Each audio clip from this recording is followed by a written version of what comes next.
হে ৰাজন পৰীক্ষিত তুমি শুনাচোন মহাভক্ত উদ্ধৱৰ দুখ দেখি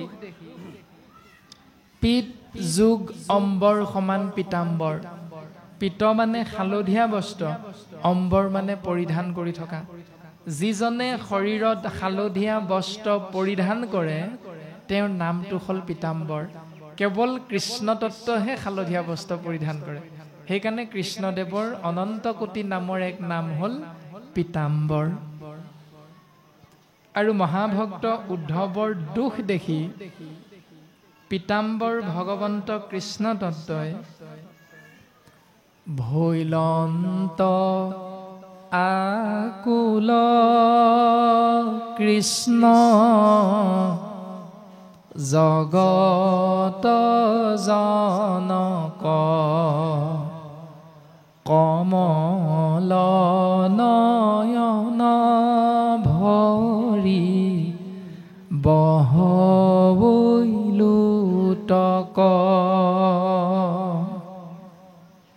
পীত বস্ত্ৰে মুচি মুখ তেজিয়া নিশ্বাস স্নেহে উদ্ধৱক ধৰি বুলিলায়াশ্বাস তেজি চিন্তা চিত্ত থিৰ কৰা মহাশয়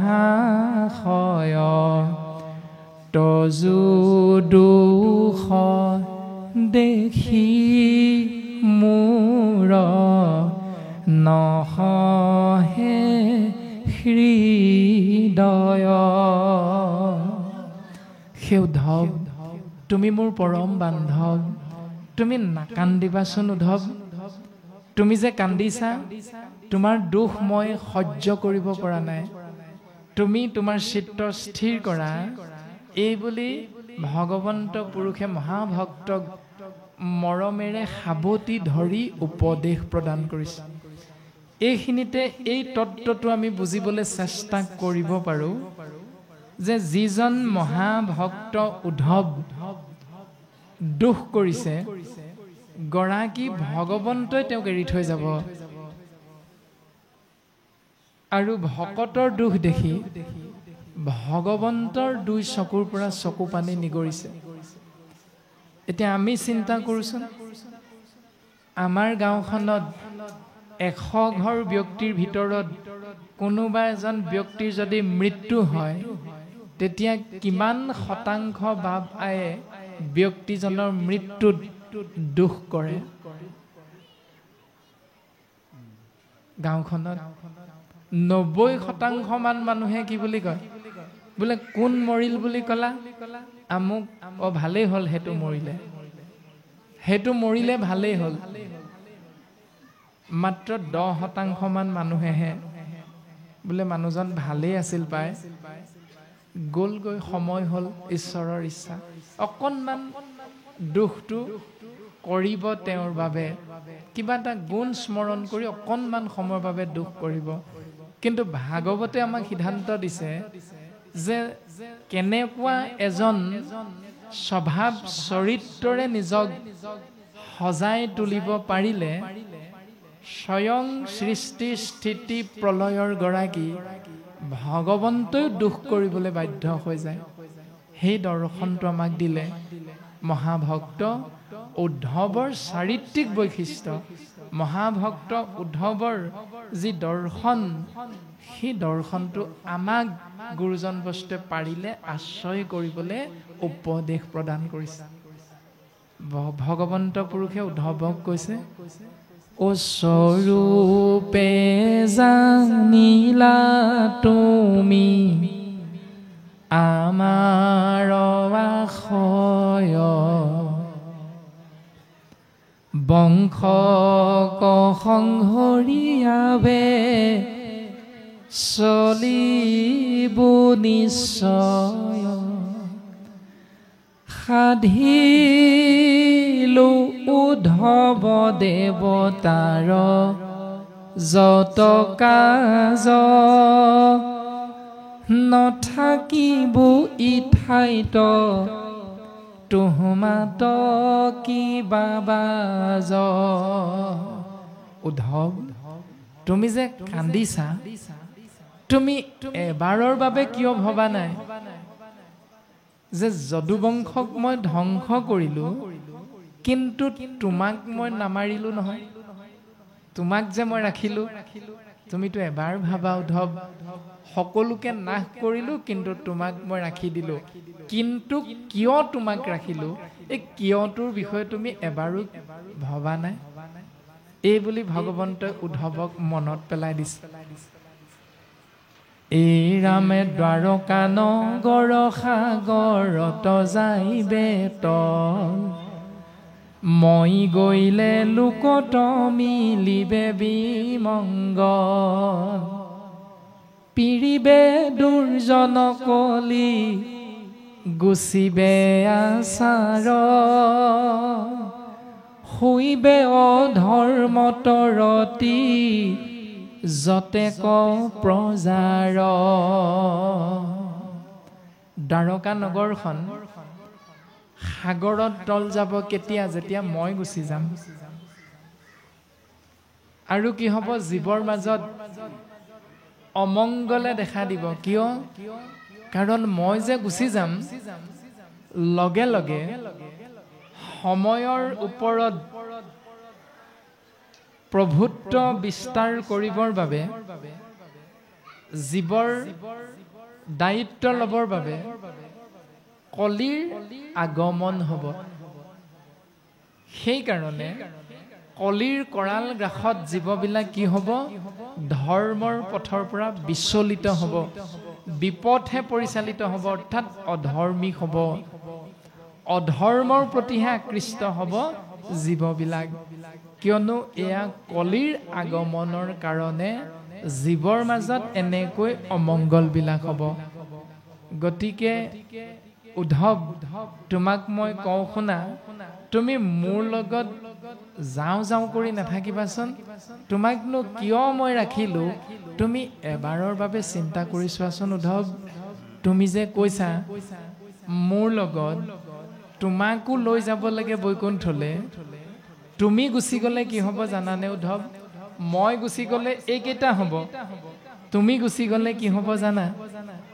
এই ৰামে তুমি আমি দুয়ো গ'লে মিলিবে অনৰ্থ, লুপ্ত হৈব জ্ঞান ইটো ভকতিৰ পথ। অধৰ্মে পিৰিবে যাইবে লোক অধোগতি, ভকতিক ৰাখি তুমি থাকিও সম্প্ৰতি। উদ্ধৱ, সম্প্ৰতি মানে বৰ্তমান তুমি ইয়াত থাকা।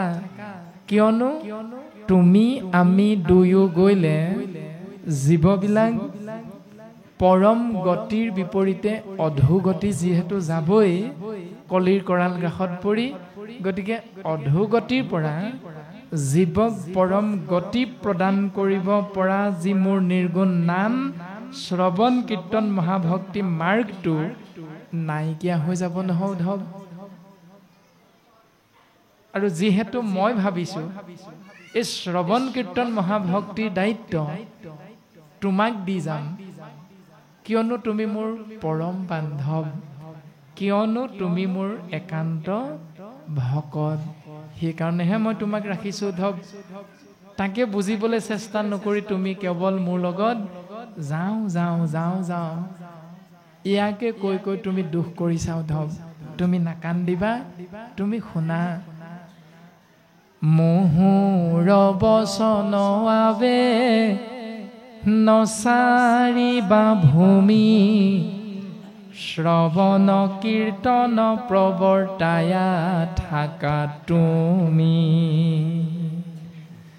ভকতি নভৈলে ভূমি যাইবে ৰখা তল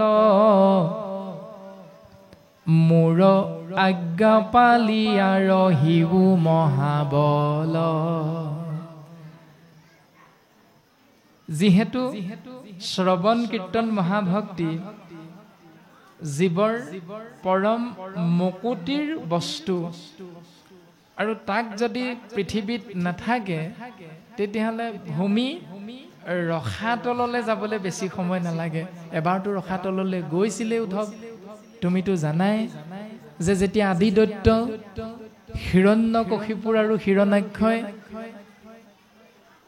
জীৱৰ ওপৰত অত্যাচাৰ উৎপীড়ন আৰম্ভ কৰিছিল তেতিয়া হিৰণ্যাক্ষই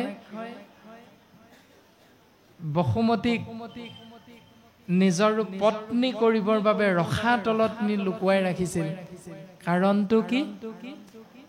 পূৰ্বকালে ইটো ৰাজ্যে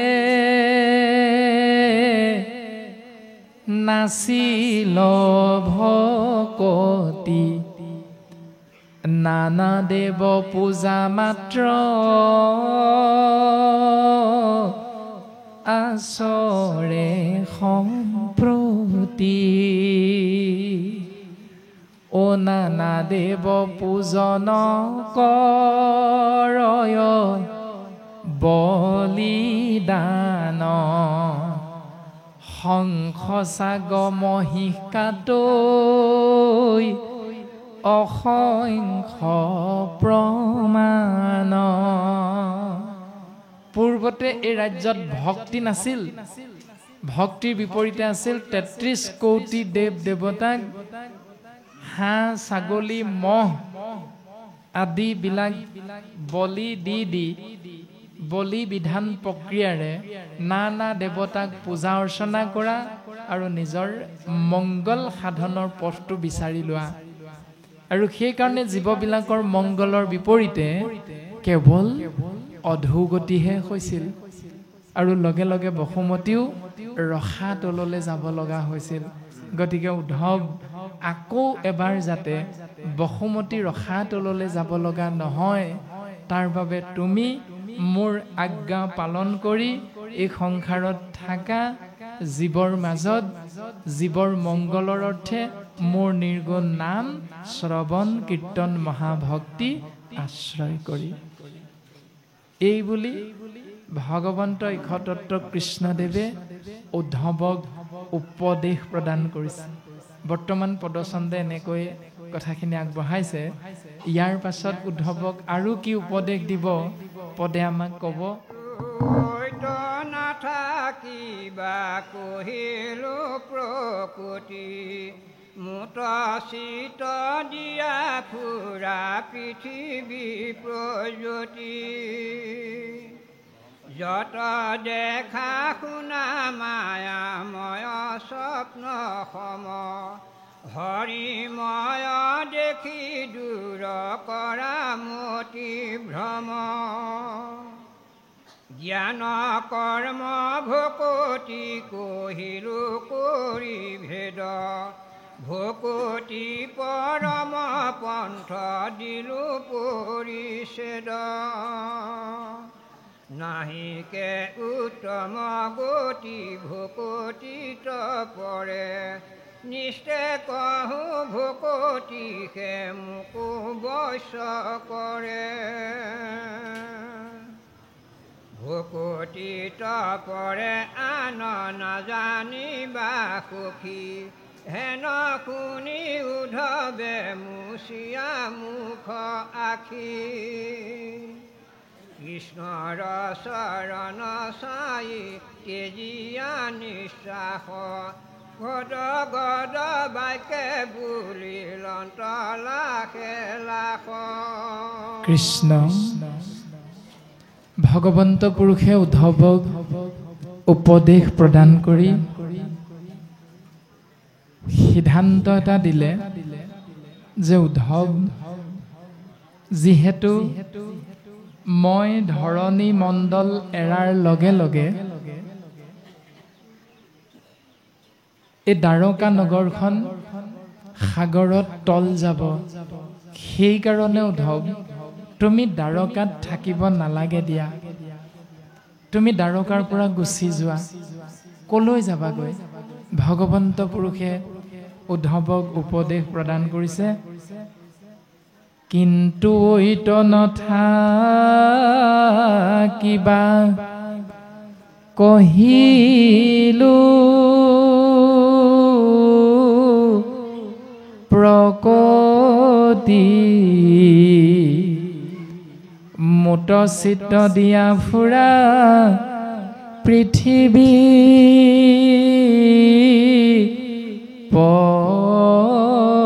পৰজ্যোতি। তুমি গোটেই পৃথিৱীখন পৰিভ্ৰমণ কৰা, তুমি দ্বাৰকাত থাকিব নালাগে। কিন্তু উদ্ধৱ, তুমি যে পৃথিৱীখন ঘূৰিবা, তেতিয়াতো তুমি বিভিন্নজন ব্যক্তিক লগ পাবা, বিভিন্ন বস্তু তুমি চকুৰে দেখা পাবা। গতিকে এই যত দেখা শুনা মায়াময় স্বপ্ন হম, তুমি যিবিলাক দেখিবা, যিখিনি শুনিবা, সকলোখিনি মোৰ কিন্তু মায়াকো মনত ৰাখিবা। আৰু মায়াৰ পৰা পৰিত্ৰাণ পাবৰ বাবে তুমি কি কৰিবা? হৰিময় দেখি দূৰ কৰা মতিভ্ৰম।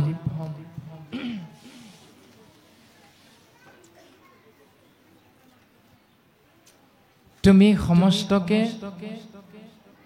মই জ্ঞান কৰি আগবাঢ়ি যাবলৈ চেষ্টা কৰিবা। কিয়নো সমস্ত ভূততে ব্যাপী আছো মই হৰি, সবাকো মানিবা বিষ্ণু বুদ্ধি কৰি। সমস্ত ভূততে মই আছো। গতিকে যি দেখিবা, যি শুনিবা, সকলো আমি পৰম আত্মা। এই উপলব্ধিটোৰ মাধ্যমেৰে তুমি জীৱক সেৱা নিবেদন কৰিবা। এতিয়া এই কথাটো আৰু কোনে কৈছিল? গোকুলৰ গোপিনীসকলে কৈছিল, হে ৰাম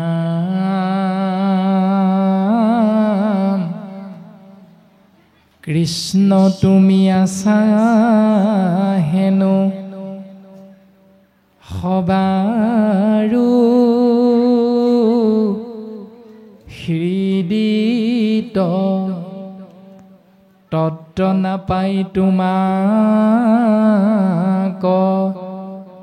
বিচাৰো বাহিৰত।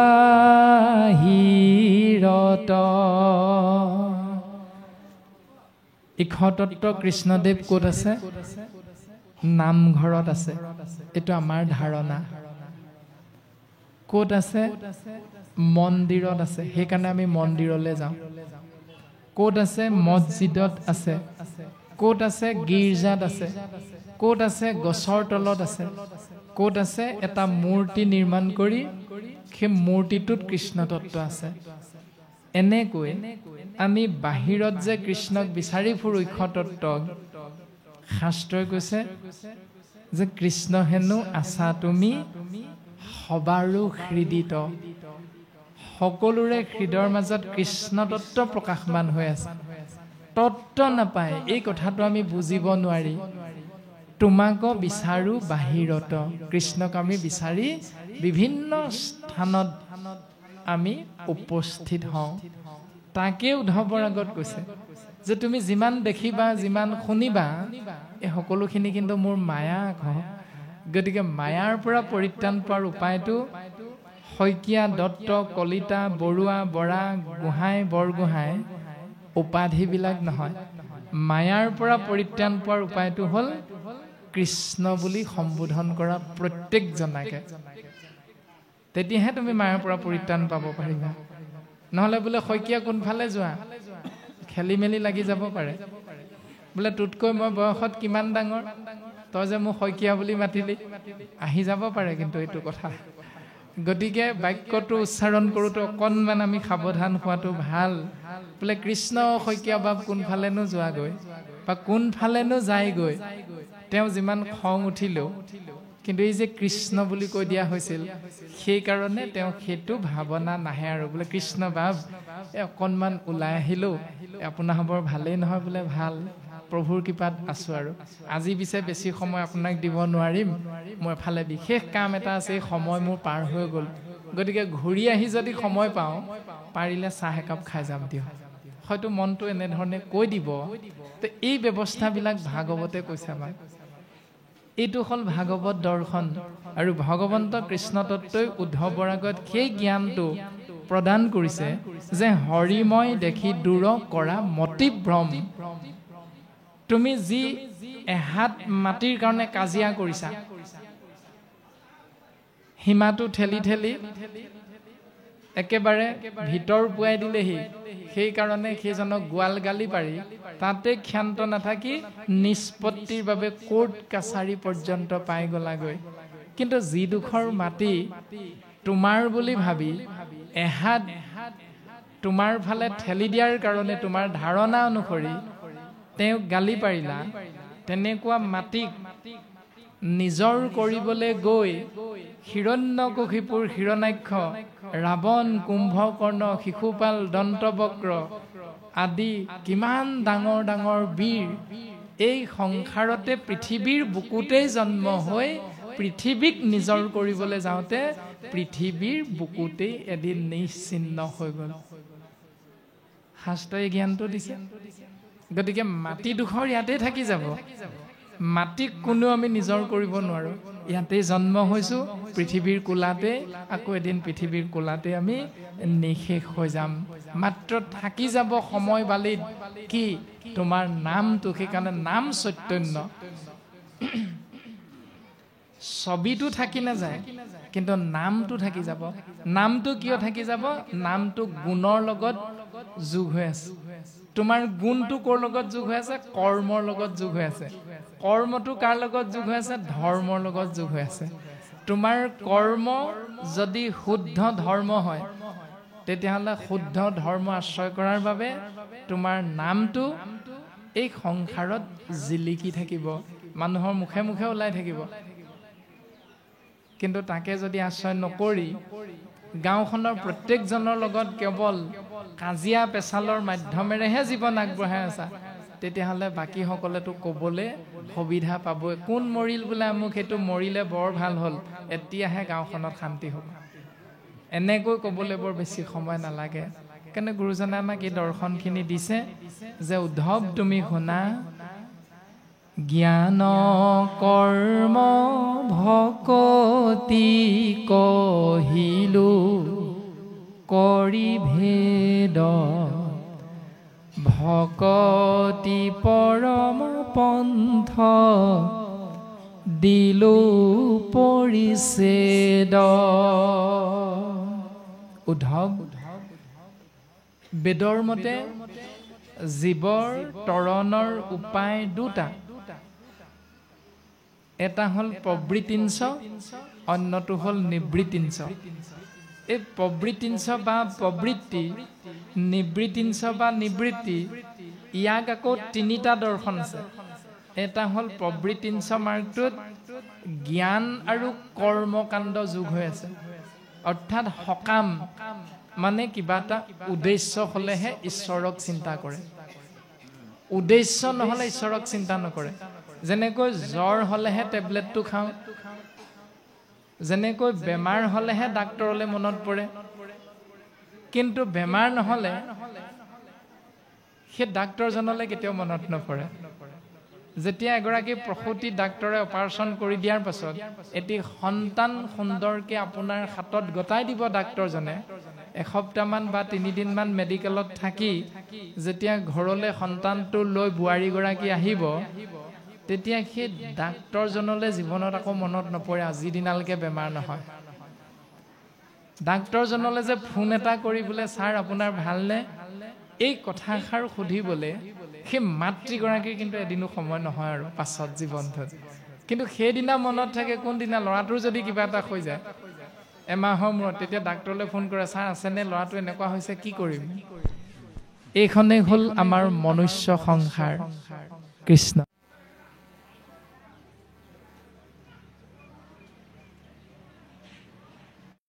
এই তত্ত্বটো যেতিয়া কৃষ্ণদেৱৰ পৰা উদ্ধৱে লাভ কৰিলে, তৎক্ষণাৎ উদ্ধৱে নিজৰ চকুৰ পৰা ওলোৱা চকু পানী সহিতে মুখখন মচি ল'লে আৰু মচি লৈ কি কৰিছে?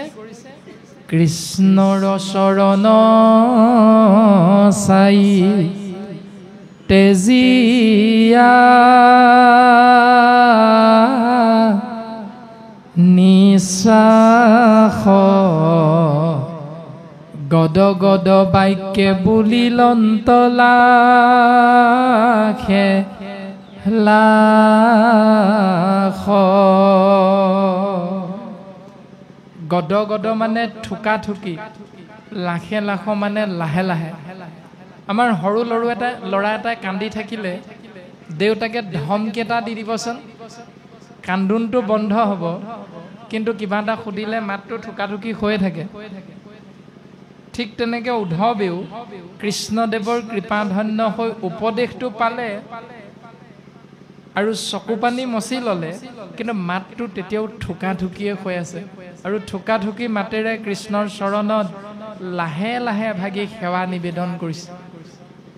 সেৱা ভাগি কি? হে প্ৰাণ বন্ধু মোক বুলিও বুজাই ঋষি সমস্ত কিয় একমতি নাই।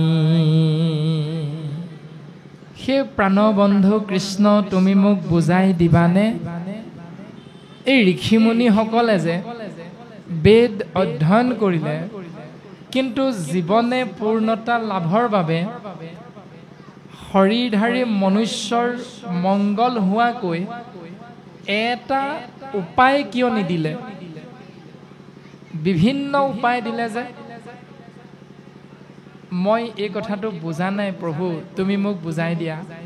ঋষিমুনিসকলে কি বুলি ক'লে? বেদ অধ্যয়ন কৰি কৰি কেহু বুলৈ কৰ্মে কেহু বুলৈ জ্ঞানে গতি, তোমাৰ সন্মত পথ কেৱলে ভকতি। কোনো ঋষিমুনিয়ে বেদ অধ্যয়ন কৰি ক'লে বোলে সেৰা জীৱৰ মংগল হ'ব কৰ্ম মাৰ্গত, অৰ্থাৎ যাগ যজ্ঞ পূজা পাতল দান দক্ষিণা আদিবিলাকৰ মাধ্যমেৰেহে জীৱৰ মংগল হ'ব, গতিকে এইবিলাক কৰিবই লাগিব। কোনো ঋষিমুনিয়ে আকৌ কৈ দিলে কেহু বোলৈ জ্ঞানে গতি, অৰ্থাৎ অষ্টাংগ যোগ, যম নিয়ম আসন প্ৰাণায়াম ধ্যান ধাৰণা প্ৰত্যাহাৰ সমাধি, এই অষ্টাংগ যোগ সাধনৰ জৰিয়তে জ্ঞান মাৰ্গৰ মাধ্যমেৰে জীৱৰ মংগল সাধন হ'ব। কিন্তু প্ৰভু তুমি দেখোন মোক কৈছা ভক্তি মাৰ্গতহে জীৱৰ মংগল হ'ব। তিনিটাৰ ভিতৰত মই কাৰ কথা মানিম? মই কোনটো আশ্ৰয় কৰিম? প্ৰভু তুমি মোক কৃপা কৰা যে সেই প্ৰভু তুমি মোক কোৱাচোন। একেভাগী বেদকে পঢ়ি পঢ়ি ঋষিমুনিসকলে কিয় বিভিন্ন মত দিলে? কিংকৰৰ কেশৱ সংশয় কৰা ছেদ, তুমি স্বামী আমি কিংকৰ মানে তোমাৰ দাস, গতিকে সেই কেশৱ কৃষ্ণ তুমি আমাৰ মনৰ সংশয়টো দূৰ কৰি দিয়া। কিয়? কাৰণ তুমি অনাদি, তুমি ঈশ্বৰ, তুমি শিৱ, তুমি সৰ্বজানন্তা। তোমাৰ বাহিৰে পৰিচ্ছেদ দাতা তুমি বিনে নাহি আন। তোমাৰ বাহিৰে মোক ইয়াৰ উত্তৰটো সুন্দৰকৈ বুজাই দিব পৰা মোৰ দ্বিতীয়জন যে বন্ধুৱে নাই প্ৰভু, সেইকাৰণে তুমি মোক ইয়াৰ উত্তৰটো ভালকৈ বুজাই দিয়া। তেতিয়া ভগৱন্ত পুৰুষে উদ্ধৱক কি বুলি কৈছে? মাধৱে বুলন্ত সখী শুনিও সিদ্ধান্ত তুমি মোৰ মহামিত্ৰ ভকত একান্ত। এতিয়া উদ্ধৱে যে সুধিলে কৃষ্ণদেৱৰ চৰণত পৰি সেই সেৱাভাগ প্ৰশ্নভাগ, ভগৱন্তই এতিয়া উত্তৰ দিবলৈ লৈ কি কৈছে যে মাধৱে বুলন্ত সখী শুনিও সিদ্ধান্ত। কৃষ্ণদেৱে কৈছে, অৰ্থাৎ কৃষ্ণদেৱৰ অনন্ত কোটি নামৰ এক নাম হ'ল মাধৱ। মা মানে লক্ষ্মী, ধৱ মানে স্বামী। লক্ষ্মীৰ স্বামী হোৱাৰ বাবে কৃষ্ণৰ অন্য এক নাম হ'ল মাধৱ। সেইকাৰণে মাধৱ তত্ত্বই উদ্ধৱক কৈছে তুমি সিদ্ধান্তটো শুনা উদ্ধৱ। সিদ্ধান্তটো কি? তুমি মোৰ মহামিত্ৰ ভকত একান্ত। তুমি যে মোৰ একান্ত ভকত, তুমি যে মোৰ পৰম বান্ধৱ, এই দুটা তত্ত্ব তোমাৰ লগত আছে কাৰণেহে তোমাক মই উত্তৰটো দিম। ভগৱন্তই কি বুলি ক'লে? তোমাৰ লগত দুটা বিশেষ তত্ত্ব আছে। সেই তত্ত্ব দুটা কি কি?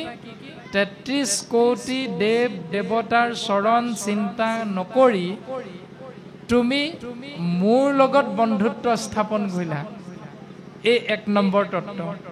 ২ নম্বৰ তত্ত্বটো তুমি ৩৩ কোটি দেৱ দেৱতাৰ পৰা মংগল নিবিচাৰি মোৰ পৰা মংগল কামনা কৰিলা, তুমি মোৰ একান্ত ভকত হ'লা। এই দুটা তত্ত্ব তোমাৰ লগত আছে কাৰণেহে তোমাক মই ক'ম। এতিয়া ইয়াৰ দ্বাৰা যদি আমি চিন্তা কৰোঁ, ভাগৱত নপঢ়া, ভাগৱত নুশুনা কোনোবা বা পাই আমি আছোঁ নি? এদিনৰ কাৰণে, এঘণ্টাৰ কাৰণে হ'লেও ভাগৱত শুনিছোঁ আমি প্ৰত্যেকে। কিন্তু শাস্ত্ৰই কৈছে বৈকুণ্ঠৰ কল্পতৰু ভাগৱত শাস্ত্ৰ ইহাৰ উত্তম ফল হৰি নাম মাত্ৰ। এতিয়া বৈকুণ্ঠৰ কল্পতৰু ভাগৱত শাস্ত্ৰ, ভাগৱত শাস্ত্ৰ ভাগ হ'ল বৈকুণ্ঠৰ কল্পতৰু। কল্প মানে সময়, তৰু মানে বৃক্ষ বা লতা।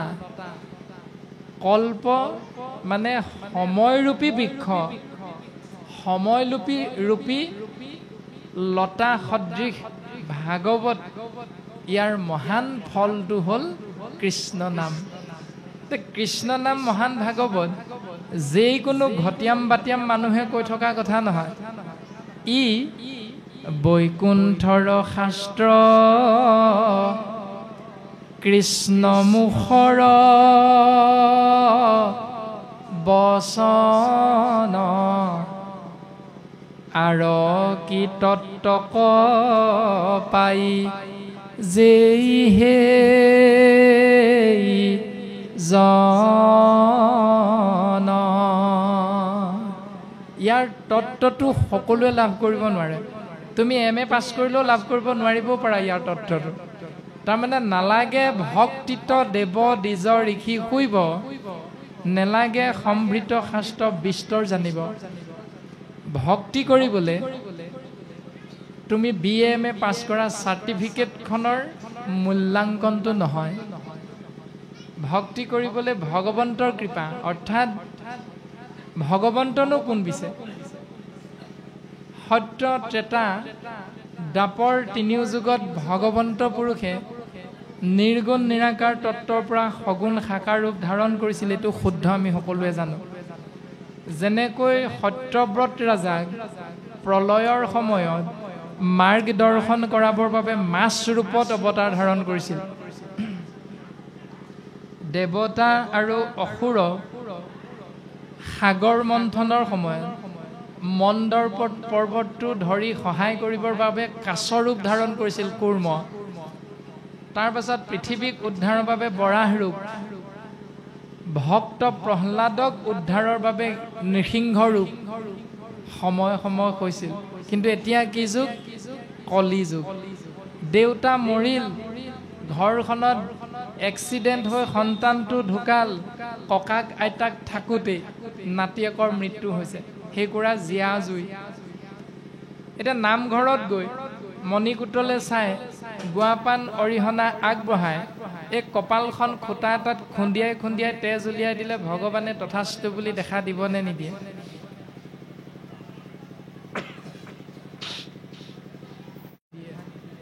গুৰুজনাই উপদেশটো দিলে দেৱ তত্ত্ব যেতিয়া কাৰ্য সমাধা কৰি গুচি গ'ল তেওঁ নাম তত্ত্বত প্ৰকাশমান হৈ গ'ল আৰু নাম তত্ত্ব আকৌ য'তে ত'তে নাথাকে নহয় নাম তত্ত্ব থাকে য'তে ত'তে নাথাকয় হৰি নামৰ ৰত্ন মহন্ত দোকানী কৰি ৰাখে মহাযত্ন নাম তত্ত্ব গুৰুৰ ওচৰতহে থাকে গুৰু যেতিয়া গুচি গ'ল গুৰু তত্ত্ব যেতিয়া গুচি গ'ল তেতিয়া দেৱ নাম গুৰু তিনিওটা তত্ত্ব আহি এক নিৰ্দিষ্ট স্থানত আশ্ৰয় হৈ গ'ল সেই স্থানডোখৰৰ নাম হ'ল ভকত তত্ত্ব সেইকাৰণে শাস্ত্ৰসন্মতে আমাক দৰ্শন কৰাইছে দেৱতু তীৰ্থটো কৰি ভকতে সেবৰ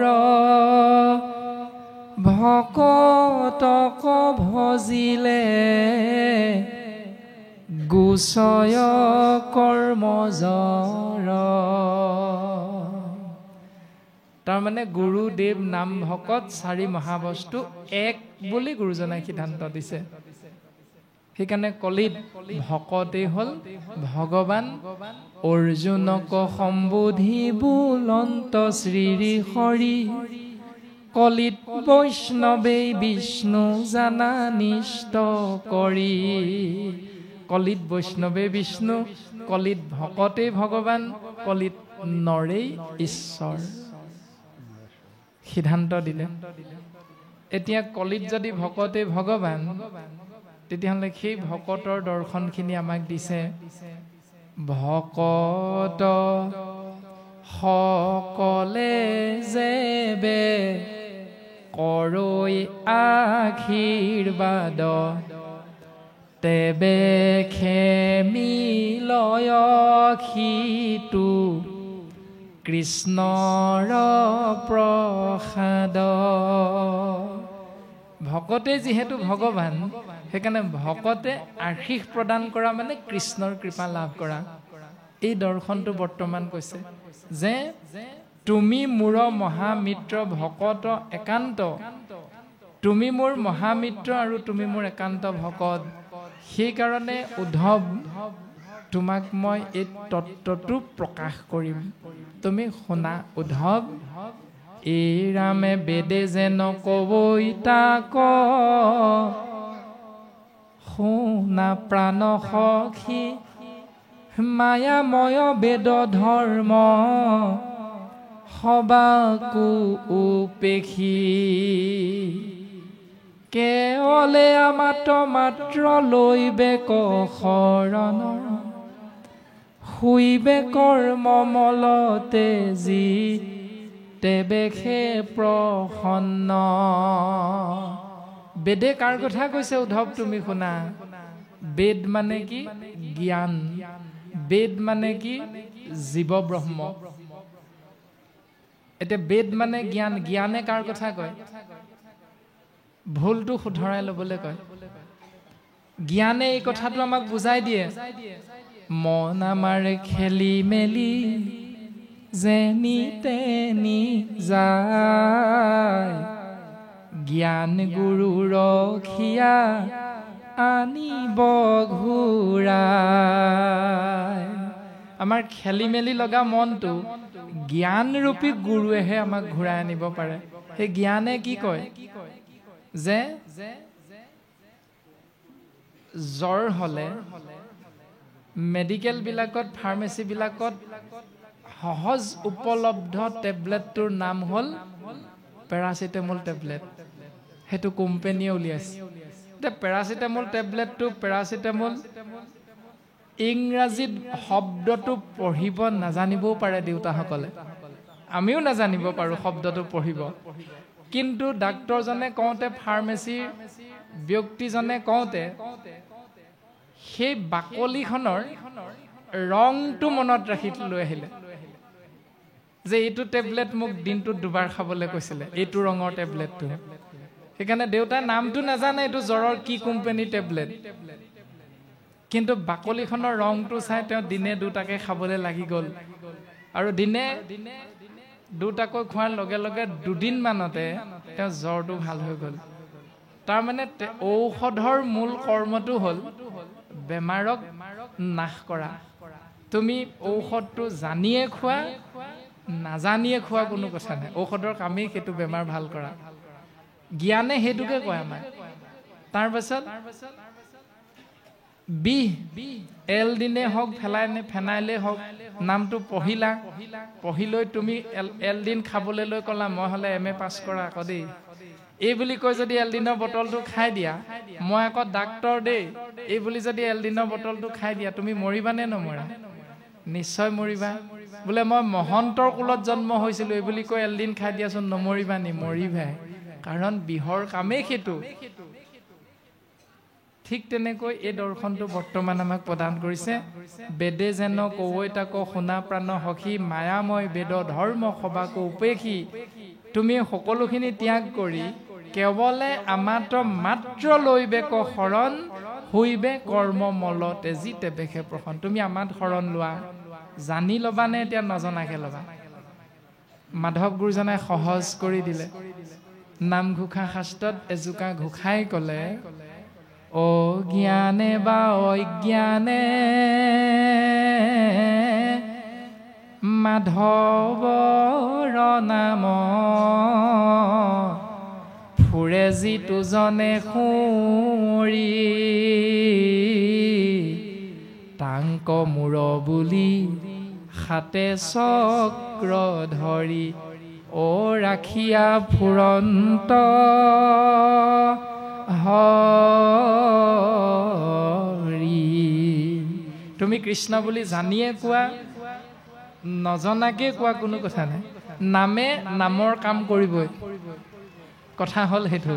নামে হৰিধাৰী ব্যক্তিৰ পাপটো নাইকিয়া কৰিবই, সেইটোৱে নামৰ মূল ধৰ্ম, মূল দৰ্শন। গতিকে উদ্ধৱ, তুমি কেৱল তোমাৰ মনটো মোৰ চৰণত দিয়া, বাকী 10টা ইন্দ্ৰিয়, চকু, কাণ, নাক, মুখ, হাত, ভৰি, এইবিলাক দিবা নিদিবা দৰকাৰ নাই। কাৰণ কৃষ্ণ তত্ত্বই জানে, কৃষ্ণ তত্ত্বৰ দ্বাৰা পৰিচালিত আমি আত্মা স্বৰূপ সন্তান জীৱবিলাকৰ বিষয়ে কৃষ্ণ তত্ত্বই এই জ্ঞানটো দিব বিচাৰিছে যে 10টা ইন্দ্ৰিয়ক বিপথে পৰিচালিত হোৱাৰ পৰা একমাত্ৰ ঘূৰাই আনিব পৰা একাদশ নামৰ ইন্দ্ৰিয়টোৰ নাম হ'ল মন। তাৰমানে 10টা ইন্দ্ৰিয়ক মনে পৰিচালনা কৰি থাকে।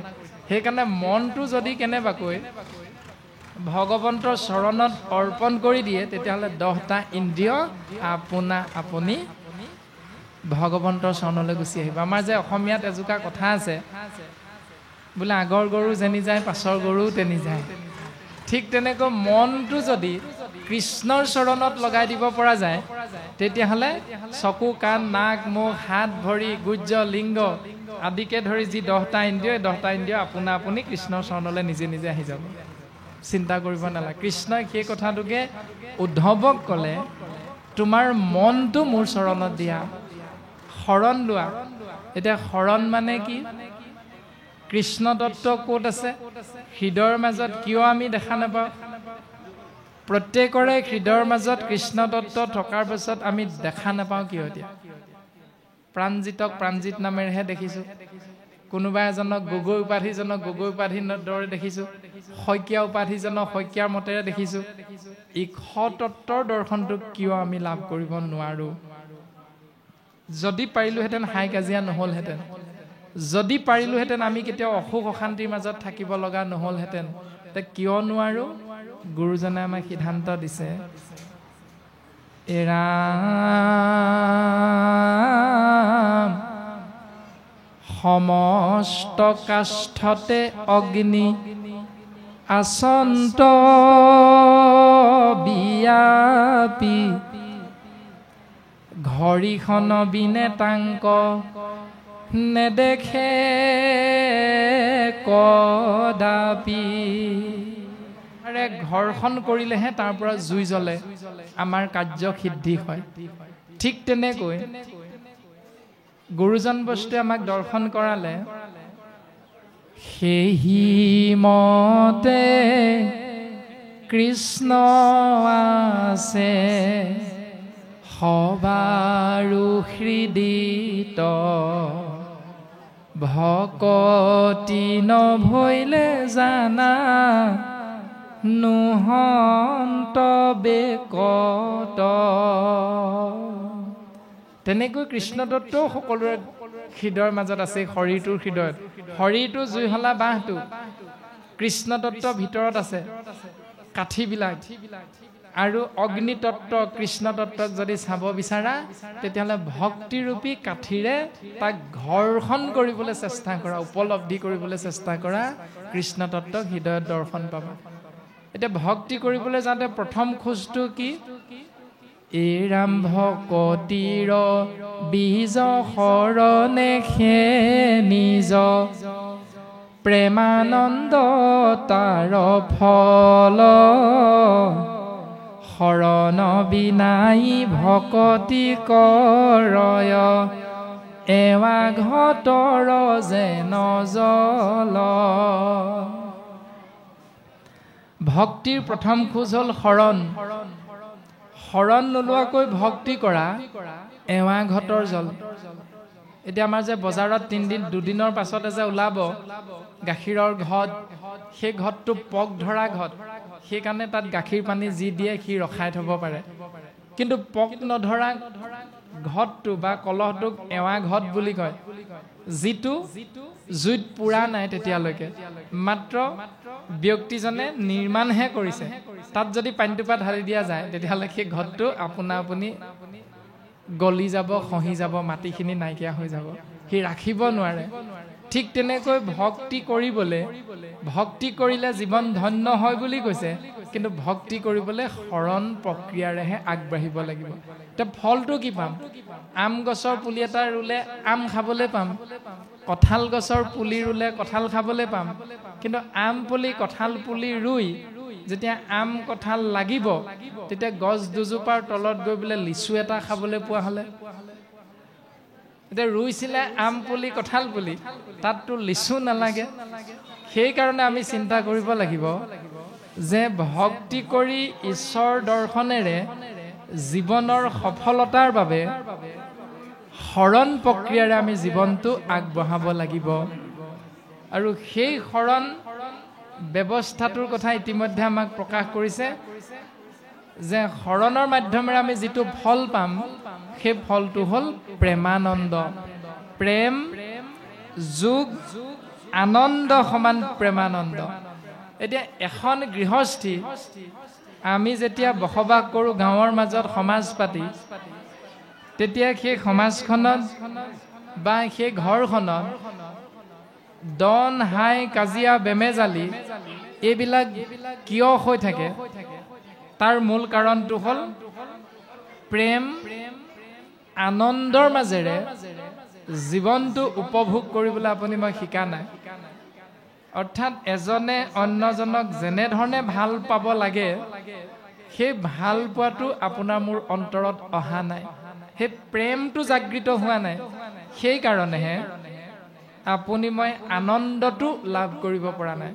ধৰি লওক এজন সৰু ল'ৰাক যদি সোধা যায় তোমাৰ আটাইতকৈ মৰমৰ কোন, তেতিয়া সেই ল'ৰাজনে ক'ব মোৰ আটাইতকৈ মৰমৰ মা।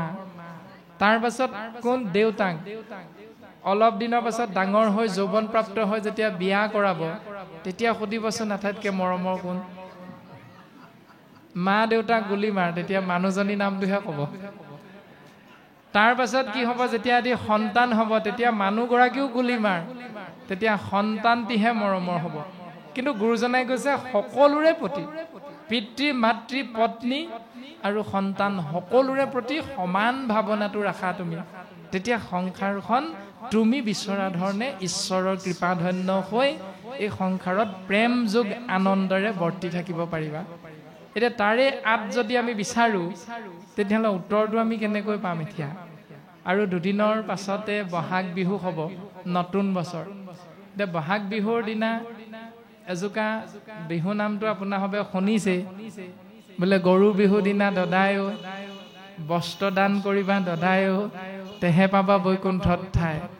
বৈকুণ্ঠত ঠাই পাবলৈ গৰু বিহুৰ দিনা বস্ত্ৰ দান কৰিব লাগে। তাৰ উত্তৰটো হ'ল যে সৰুৱে ডাঙৰক সেৱা কৰিব লাগে। আমি জয় জয়তে গগৈ বাপজনৰ লগত আমি হৰ্ষবৰ বাপজনৰ পদভংগত ভক্তিভাৱ সেৱা নিবেদন কৰিছোঁ। আৰু সেৱা নিবেদন কৰিছোঁ আজি সাপেখাতি গাঁৱৰ ৰাইজে তেখেতসকলৰ আপ্ৰাণ চেষ্টাত বৈকুণ্ঠৰ কল্পতৰু সূৰ্য শাস্ত্ৰভাগ শ্ৰৱণ কীৰ্তন কৰাৰ মানসৰে আমাক সবক মাতি আনি যি বৈকুণ্ঠ মহাশাস্ত্ৰৰ অমৃত ৰস প্ৰাণ কৰিবৰ কাৰণে আমাক আমন্ত্ৰণ কৰি আনি আমাক এই সুবিধাখন দিয়াৰ বাবে আমি তেৰে সকলোৱে ভক্তিভাৱ সেৱা নিবেদন কৰিছোঁ। আৰু ইতিমধ্যে পদবন্ধে যিখিনি কথা আমাক আলোচনা আগবঢ়াইছে বাপজনে আমি সঁচাকৈ কৃতাৰ্থ হৈছোঁ। আমাৰ প্ৰশ্ন কৰাৰ অভিজ্ঞতা নাই, প্ৰশ্ন কৰিবলৈ বহুতো জ্ঞানৰ প্ৰয়োজন। আমি মাত্ৰ এটা কথাই বুজি পাৰিছোঁ, গীতা ভাগৱত শাস্ত্ৰ গুৰু দুজনাই আমাক সুন্দৰভাৱে বুজাই থৈ গৈছে আৰু ইতিমধ্যে আপুনি শৰণ লোৱাৰ বিষয়ে আমাকো সুন্দৰভাৱে বুজাই দিছে। কিন্তু কথা হ'ল আমি শৰণ ভগৱন্তৰ ওচৰত ল'ব লাগিব। আৰু বেদে শাস্ত্ৰই কৈ আছে যে সমস্ত ভূততে ব্যাপী আছো মই হৰি, সবাকো জানিবা তুমি বিষ্ণু বুদ্ধি কৰোঁ। কীৰ্তনতো গুৰুজনাই সুন্দৰভাৱে লিখিছে যে কুকুৰ চিগাল গদৰ বড় আত্মাৰাম, জানিয়া সবাকো কৰিবা প্ৰণাম, জানিয়া সবাকো কৰিবা প্ৰণাম। এতিয়া আমি গুৰু ভগৱন্তৰ চৰণত যদি শৰণ লৈছোঁ তেতিয়াহ'লে আমি সমস্ত প্ৰণাম কৰিব পাৰিছোঁনে? আৰু যদি পাৰিছোঁ, আজি আমি কৃষ্ণ বুলি ক'বলৈ, বাপ বুলি ক'বলৈ আমাৰ লজ্জাবোধ কিয় লাগে? দ্বিতীয় কথা, আমি যদি সমস্তকে প্ৰাণী জ্ঞান কৰিছোঁ, ঈশ্বৰ জ্ঞান কৰিছোঁ, তেতিয়াহ'লে মন গ'লে আমি জীৱ হত্যা কিয় কৰিছোঁ? অইনটো বাদেই আমি গুৰুজনৰ আদৰ্শৰে চলি, বিশেষকৈ আমাৰ সংঘৰ কথাই কৈছোঁ, আগৰ কথা আমি বাদ দিছোঁ, বৰ্তমান আমি যি দেখিছোঁ।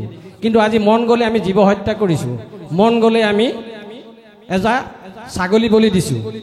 আজি অইনটো বাদেই আপোনাৰ যদি ঘৰত কিবা এটি উৎসৱ হ'ল, আপুনি তাতে কি কৰিব যে ফটককৈ বোলে যা মুৰ্গী লৈ আহ, খাচী লৈ আহ, ইত্যাদি ইত্যাদি। তাৰপিছতে অইনটো বাদেই এজনী ছোৱালী যেতিয়া আমাৰ কি বুলি ক'ম সুস্মিতা হয়, তেতিয়া আমি মাংগলিক কাম এভাগ অনুষ্ঠান কৰিছোঁ। কিন্তু সেই মাংগলিক ভাৱে মাত্ৰ নিয়মটোহে কৰিছোঁ, তাৰপিছত কি কৰিছোঁ আমি হয়তো 5টা ছাগলী বা ৰিখা কাটি দিছোঁ। যদি আমি মাংগলিক কামটো কৰি শৰণে ল'লোঁ, তেতিয়াহ'লে আমি জীৱ হত্যা কৰি আমি আশীৰ্বাদ পামনে? কি পাম? দ্বিতীয় কথা, এতিয়া বিহু আহি আছে, আজি বিয়া হৈয়ে আছে আমাৰ। সেইদিনাখন আমাৰ মাংগলী কামখন মাত্ৰ যেনে তেনে অনুষ্ঠানে 4জন ভকত মাতি আন, বেছি নালাগে দেই, কাৰণ আমি অহা গেলে আমাৰ পাৰ্টি আছে বা ৰিচিপশ্যন আছে। তাত আমি কতটা টকা অনুযায়ী যাৰ শক্তি অনুযায়ী আমি জীৱ হত্যা কৰি আশীৰ্বাদ বিচাৰিছোঁ নে বাৰু আমাৰ পাপ কৰিছোঁ? তেতিয়াহ'লে আমি এনেদৰে ভাগৱত দৰ্শন লৈ আমি জীৱ হত্যা কৰি আমি ভাগৱত দৰ্শন লৈছোঁ নে পাপ কৰিছোঁ নে আমি কি কৰিছোঁ? যদি একোৱেই কৰা নাই, তেতিয়াহ'লে আমি এনেদৰে ভাগৱত দৰ্শন লৈ নামঘৰতে হওক য'তেই হওক, তেতিয়াহ'লে আমি বাৰু কোনফালে ধাৱমান হৈ আছোঁ? আৰু উঠি অহা প্ৰজন্মক আমি কি ইয়াৰ পৰা শিক্ষা দিম? গুৰুজনাৰ আদৰ্শৰে আমি চলিব পাৰিমনে? ভাগৱত দৰ্শনে আমি আগবাঢ়ি যাব পাৰিমনে? গতিকে এই প্ৰশ্নবিলাকে আমাক কেতিয়াবা উগুল থুগুল কৰি ৰাখে। সেয়ে আমি অকণমান আপোনাৰ জৰিয়তে সমস্তকে ইয়াৰ জ্ঞান দিবৰ কাৰণে আমি সেৱা ধৰিছোঁ। কৃষ্ণ। বাপজনাৰ চৰণ কমলৰ যোগেদি আপোনাৰ সমস্ত জনা কৃপালু বাপাইৰ চৰণ কমলত পুনশ্চবাৰ ভক্তিৰ সেৱাভাগী নিবেদন কৰা হৈছে। প্ৰথম স্কন্ধতে গুৰুজন বস্তুৱে দৰ্শন কৰাইছে। আমি ইতিমধ্যে কোৱা হৈছিলে যে নালাগে ভক্তিত দেৱ দ্বিজ ঋষি শুইব, নালাগে সম্ভিত শাস্ত্ৰ বিস্তৰ জানিব, তপ জপ তীৰ্থ ব্ৰত সবে বিৰম্বন, কেৱল ভক্তিতে তুষ্ট সুন্ত নাৰায়ণ। ভকতি বিহীন জ্ঞান কৰ্ম সবে ব্যৰ্থ, কহিলো স্বৰূপে বেদান্তৰ তত্ত্ব অৰ্থ। যে ভক্তিবিহীন যি জ্ঞান আৰু কৰ্ম, আজি আৰম্ভণিতে আমাৰ ভাল লাগিছিল এটা বিষয়ত যে এই গাঁওখনত মেট্ৰিক পৰীক্ষা দিয়া এজন ছাত্ৰ আৰু এগৰাকী ছাত্ৰীয়ে আমাৰ এই শহীদ তেৰা সমষ্টৰ সুন্দৰ ফলাফলেৰে সুখ্যাতিৰে উত্তীৰ্ণ হৈ গাঁওখনলৈ গৌৰৱ কঢ়িয়াই আনিছে। আমিওতো তেনেকৈ প্ৰত্যেকজনাই শিক্ষাগত অৰ্হতাৰে ডাঙৰ দীঘল হৈছোঁ, কিন্তু শাস্ত্ৰত তাকে কৈছে যে ভকতিবিহীন জ্ঞান কৰ্ম। আমি যি জ্ঞানেৰে পৰিপুষ্ট হ'লোঁ, সমাজলৈ গৌৰৱ কঢ়িয়াই আনিলোঁ, পৰিয়ালটোৰ সুনাম অক্ষুণ্ণ ৰাখিলোঁ, কিন্তু ইয়াত যদি ভক্তি নাথাকে তেতিয়াহ'লে সেই জ্ঞানৰ পৰা জীৱৰ কোনোদিন লাভ নহয়। আৰু জীৱই যেতিয়া ডাঙৰ হৈ ডাক্তৰ ইঞ্জিনিয়াৰ হ'ব, সেই ল'ৰা দুজনে যেতিয়া কৰ্ম কৰিব ডাক্তৰ ইঞ্জিনিয়াৰ হিচাপে, তেতিয়াহ'লে সেই কৰ্মৰ দ্বাৰাও সমাজখন উপকৃত নহয়। এতিয়া তাৰ কাৰণে আমি কি কৰিব লাগিব? আমাৰ চিন্তা। গুৰুজন বস্তুৱে কৈছিল যে জ্ঞানে বা অজ্ঞানে মাধৱৰ নাম। তুমি জানিয়ে হওক বা নাজানিয়ে হওক কৃষ্ণ নামেৰে জীৱনটো আগবঢ়াই নিবলৈ চেষ্টা কৰিবা। এতিয়া তাৰ বাবে আমি প্ৰথম যদি চিন্তা কৰোঁ যে এখন ফটো বা গুৰু গৃহভাগী যেতিয়া আমি প্ৰত্যেক দিনাই পুৱা গধূলি সেৱা কৰোঁ, সেই সেৱা কৰাৰ সময়ত আমি প্ৰত্যেকেই ভগৱানৰ পৰা কিবা বিচাৰোঁ যে প্ৰভু সদায় আমাক কুশল মংগল কৰি ৰাখিবা, এই বুলি বাপ আই সকলোৱে আমি ভগৱন্তৰ চৰণত সেৱা নিবেদন কৰোঁ। এতিয়া ভগৱন্তকনো কি দিওঁ? সদায়তো আমাৰ অভ্যাস হৈ গ'ল ভগৱন্তৰ পৰা বিচৰাটো, কিন্তু ভগৱন্তক আমি কোনোদিন একো নিদিওঁ। সেইকাৰণে আমি ভাবোঁ যে ভগৱন্তৰ চৰণত সেৱাভাগ নিবেদন কৰোঁতে প্ৰত্যেক দিনাই প্ৰত্যেকগৰাকী আই বা প্ৰত্যেকজন বাপে উপাৰ্জনৰ ন্যূনতম 1 টকা এটা যদি আমি এটা পাত্ৰত ভৰাই থওঁ, ন্যূনতম 1 টকা এটা যদি এটা পাত্ৰত ভৰাই থওঁ, এই অভ্যাসটো যদি আমাৰ ল'ৰাটোকো শিকাই দিওঁ, ছোৱালীজনীকো শিকাই দিওঁ যে কোনোবা মাহী পেহী মহা আদিসকলে আত্মীয় ইষ্ট মিত্ৰ কুটুম্বইতো বিহুৱে সংক্ৰান্তিয়ে দিয়ে নহয় 50 টকা 100 টকা 10 টকা। এতিয়া সেই পইচাটো লৈ আমাৰ ল'ৰা ছোৱালীখিনি কি কৰে? পোনে পোনে চকলেট চিপছ খাবলৈ যায়। কিন্তু আমি যদি অভ্যাসটো ঈশ্বৰ সেৱাৰ ফালে লৈ যাব পাৰোঁ, বোলে কোনটো ভগৱানে দুখ ধৰিব, যাৰ যেনেকুৱা ব্যৱস্থাৰে পালন কৰে কৰিব পাৰে, সন্তানকেইটিক অন্তত সন্ধিয়া সময়ত ঈশ্বৰ সেৱা কৰিবলৈ শিকাব পাৰে। ঈশ্বৰ সেৱা কৰাৰ লগে লগে তাত এটা পাত্ৰ দেখুৱাই দিব লাগে, তুমি প্ৰত্যেক দিনাই ঈশ্বৰক সেৱা কৰোঁতে 1 টকাকে থৈ যাবা। প্ৰত্যেকেইটো প্ৰত্যেক দিনাই অন্তত 2 টকা হ'লেও আমি উপাৰ্জন কৰোঁ যিকোনো প্ৰকাৰে। পইচা নহ'লেওতো আমি কৰ্মটো কৰোঁ, 2 টকা হ'লেও 10 টকা হ'লেও ইনকম হয় আমাৰ। তাৰ 1 টকা যদি থৈ যাওঁ এজনে, তেতিয়া 365 দিনত এজনে সেৱা কৰোঁতে 365 টকা জমা হ'ব। এদিনত এজনৰ, এখন ঘৰত 5 জনে কৰিলে কিমান হ'ব? 5 জনে যদি সেৱা কৰে তেতিয়াহ'লে এদিনত 5 টকাকে 365 দিনত কিমান টকা হ'ব? 2 নম্বৰতে এখন গাঁৱত প্ৰত্যেক ঘৰ গৃহস্থীৰ এজনে যদি সেৱা কৰে 365 দিন 100 জন ব্যক্তিয়ে কৰিলে কিমান হ'ব? গাঁওখনত 300 ঘৰ ব্যক্তি আছে, 500 জন সদস্য আছে, 500 জনে 1 টকাকে থলে এদিনতে 500 টকা। 365 দিনত কিমান টকা? মোবাইলত মাৰিব লাগিব, তেতিয়াহে উত্তৰটো ওলাব। এতিয়া কথা হ'ল কি যে সিমান টকা আমি কৰিম কি? এতিয়া কিবা এটাতো কৰিব লাগিব। সেই কৰিব লগা দৰ্শনটো হ'ল যে আমি যিভাগ গুৰুগৃহত ৰাজহুৱাভাৱে আজিৰ দৰে আমি আসনাধিষ্ঠ হৈ কৃষ্ণ নাম আশ্ৰয় কৰিছোঁ, সেই নামঘৰ ভাগিৰ সৰ্বতো প্ৰকাৰে আমি আচবাবখিনি তৈয়াৰ কৰি ল'ব পাৰিম। কোনোবা চাকৰিয়ালক গৈ ক'ব নালাগে আৰু যে খুঁটা এটা নিৰ্মাণ কৰিবলৈ লৈছোঁ, চিমেণ্ট 2 বেগ দিয়া, তুমি ফেন 2খন দিয়া, গৰম দিনত ভকত বহিবলৈ কষ্ট হয়। এনেকুৱাবিলাক কোনোবা চাকৰিয়ালক খুজিবলৈ দৰকাৰ নাই। তোমাৰ লাভ হ'ল প্ৰথম ঈশ্বৰ সেৱা কৰিলা সদায় সদায়। প্ৰথম যিটো মূল্যৱান বস্তু ঈশ্বৰ সেৱা প্ৰত্যেক দিনাই পালা, লগত 1 টকাটো অৰ্পণ কৰোঁতে সমাজলৈ তোমাৰ সেই 1 টকাটো গ'ল, জীৱৰ মংগলৰ অৰ্থে 1 টকাটো তুমি আগবঢ়াই দিলা। এনেকৈ দিওঁতে দিওঁতে এক বছৰত অতি কমেও 60-70 হাজাৰ 1 লাখ টকালৈকে গোট খাই যাব, জমা হ'ব। তেতিয়া এক বছৰত যদি 1 লাখ টকা জমা হয়, তেতিয়াহ'লে আমি সেই 1 লাখ টকাৰে নামঘৰটো কিমান উন্নতি কৰিব পাৰিম, 1 নম্বৰ। 2 নম্বৰতে সেই টকাখিনি প্ৰত্যেক বছৰে যেতিয়া জমা হ'ব, এদিনটো কৰি এৰি নিদিয়ে, প্ৰত্যেক দিনাই সেইটোৱে আমি কৰি থাকিম, ঈশ্বৰ সেৱা কৰি থাকিম, এটকা থৈ যাম, ঈশ্বৰ সেৱা কৰিম, এটকা থৈ যাম। এনেকৈ থওঁতে থওঁতে প্ৰত্যেক বছৰে যেতিয়া আমি নামঘৰত টাইলছ পৰ্যন্ত লগাই ল'লোঁ, তাৰপাছত যিখিনি থাকিল সেই জমা ধনখিনি প্ৰেচিডেণ্ট ছেক্ৰেটাৰীৰ নামত যুটীয়াভাৱে একাউণ্ট এটা খুলি বেংকত জমা ৰাখিলোঁ। এতিয়া সেইখিনি ধনৰাশিৰে কি কৰিম? এতিয়া জমাখিনি গাঁওখনত যদি কোনোবা এজনে মদৰ দোকান এখন দিছে, মদৰ দোকানীজনক গালি পাৰি কিন্তু লাভ নাই। তেওঁ কিবা এটা বাধ্যত পৰিহে, জ্ঞানৰ গভীৰতা নাই বাবেহে তেওঁ সেই পথটোকে আশ্ৰয় কৰিলে। গাঁওখনততো জ্ঞানী মানুহ বহুত আছে, শিক্ষা দীক্ষাৰে নিজক উত্তৰণ ঘটোৱা মানুহ বহুত আছে।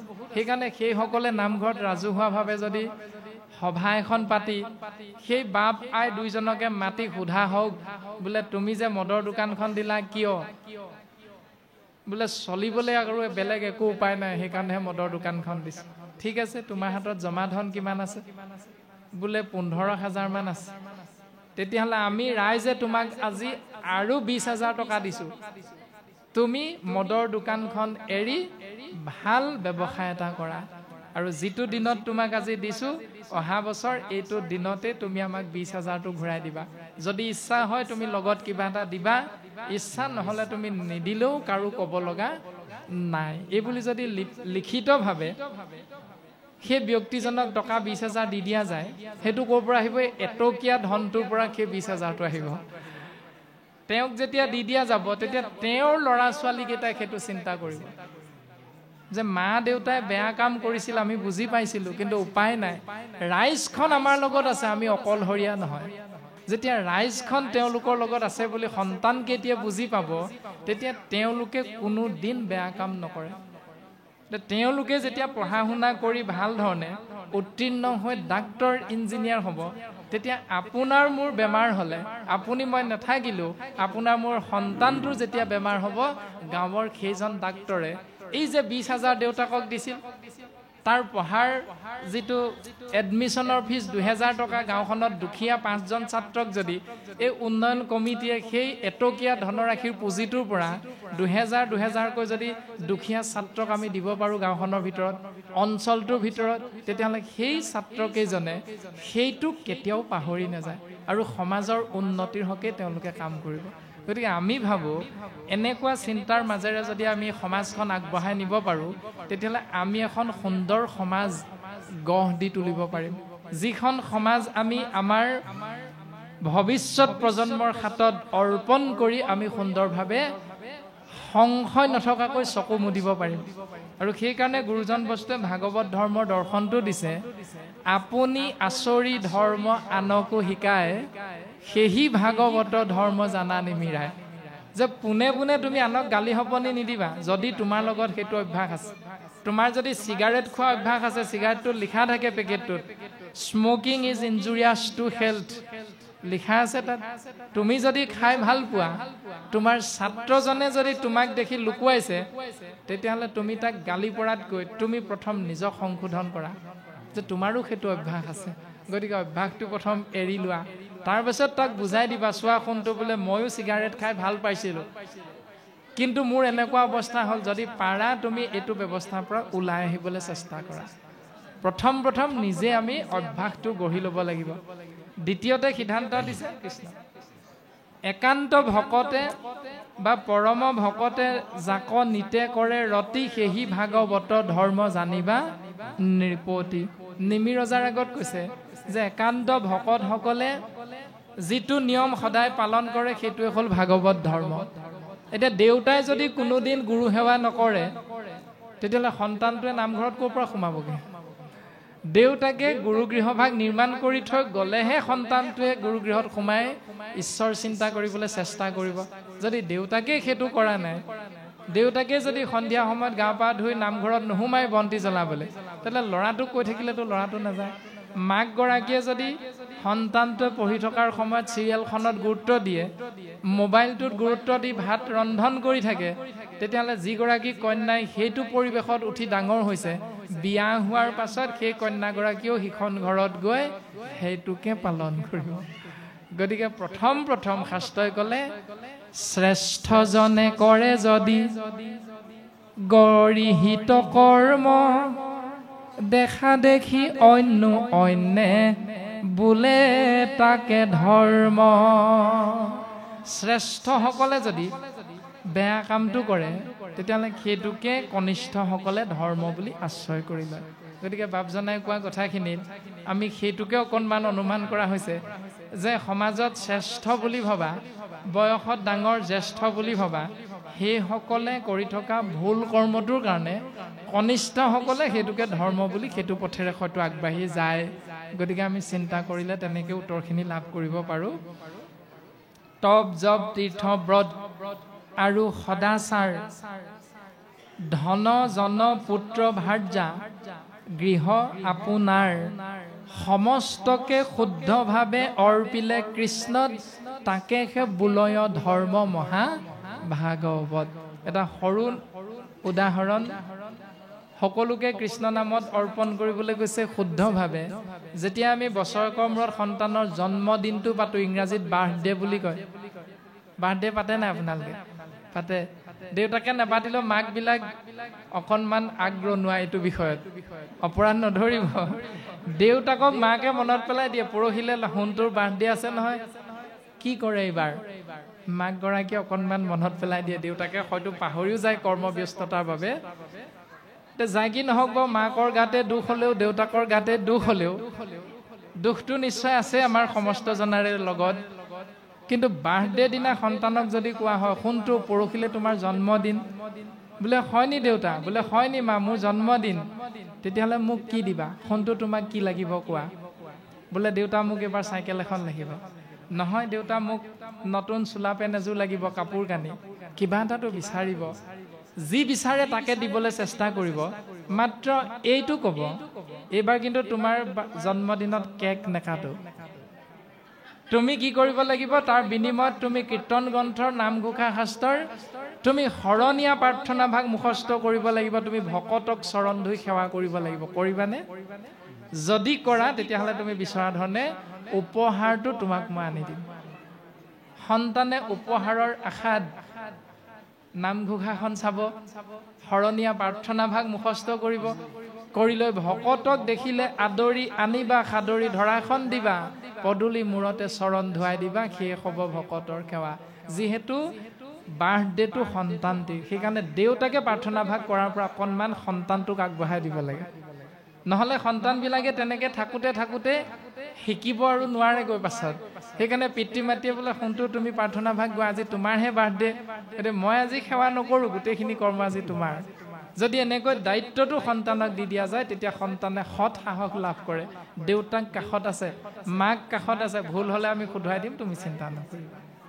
এইবিলাক সাহস আমি পিতৃ মাতৃয়ে সন্তানক এনেকেই হয়তো আগবঢ়াই নিলে সমাজখন সৰ্বাংগ সুন্দৰ হ'ব। গতিকে বাপজনাৰ চৰণ কমলৰ যোগেদি সবাৰো চৰণত পুনশ্চ সেৱা নিবেদন কৰা হৈছে।